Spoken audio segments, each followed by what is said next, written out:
Hi y'all. This is a wee addition to my Empire recap that I did the other night.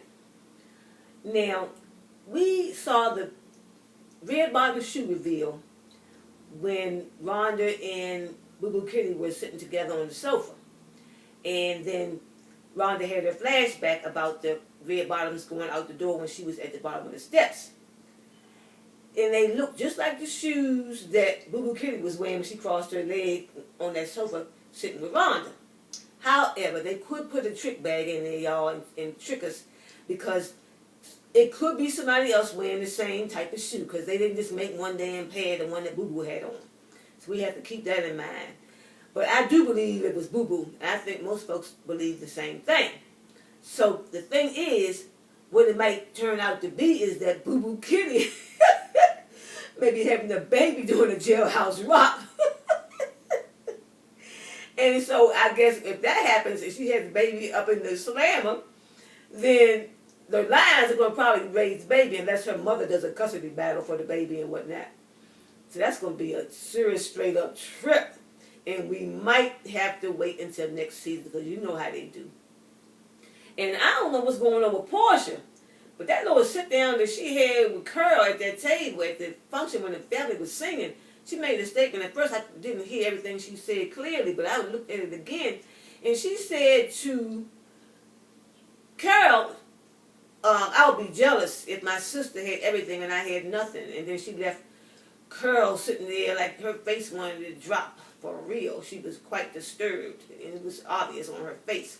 And then Portia dropped that on her, and then she walked on over there and congratulated the family. So Portia, I think she's getting ready to do some evolving, and I don't know if it's going to be in a good way for the Lion family, because she gave Cookie a little bit of pushback when Cookie told her to do something about setting the table, and she said to Cookie it wasn't in the manual, in the assistant's manual, because you know earlier Becky gave her the assistant's manual and told her to read it, so she may have read it too well.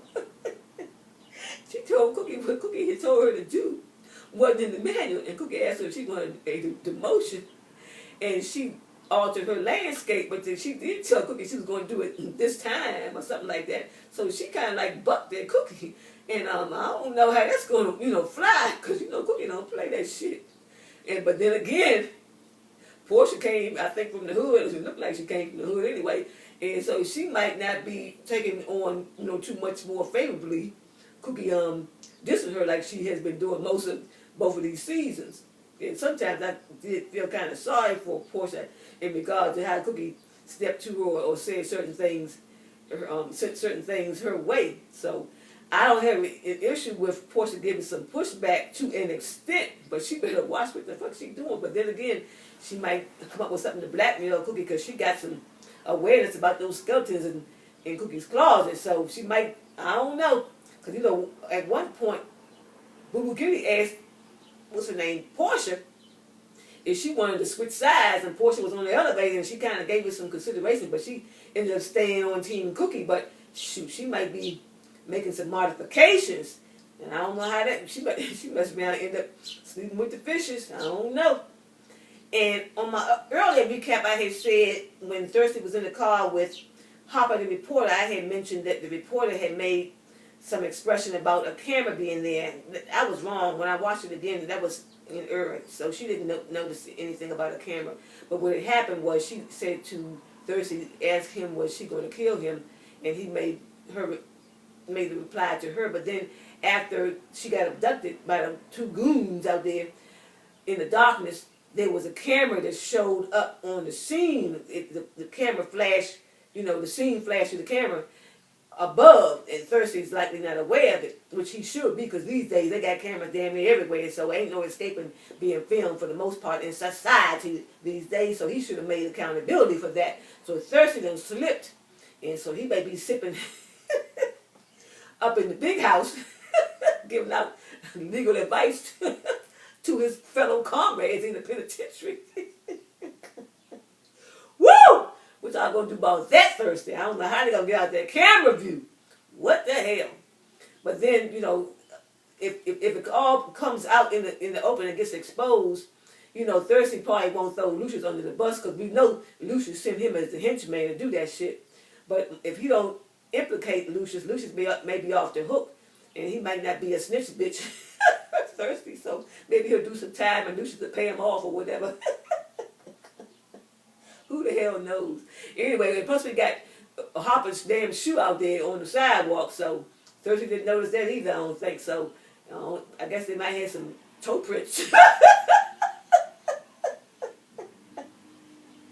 That shit's gonna be a straight up trip. So anyway, that's all I wanted to add, my little wee bit to the recap I did the other night on Wednesday. So y'all, we got 2 more episodes, and then in the preview, shots rang out. So some damn body got shot, and I saw another preview where it showed Cookie was, leaning over somebody that was down, and look, she had tears in her eyes. So I think the statement said lion will fall. So I'm like, I know they ain't damn killed Lucius, because what the fuck they gonna do with the show without Terrence Howard? That ain't gonna fly too well at all on the radar. So the only son I can think is most disposable, if you want to say that, would be Andre. Damn, they don't really need Andre. And I heard rumors that he was leaving the show anyway, but he squashed the rumors. But you know how they squash shit, and then it really becomes reality. So that's the only one I can think it could be. I can't see Jamal going away because he be singing all the damn time on the show, so they need his singing. And Hakeem, his little asshole self, he just stirs up drama and stirs up bullshit, so I can't see him being disposable. So Andre is one I think it needs to go.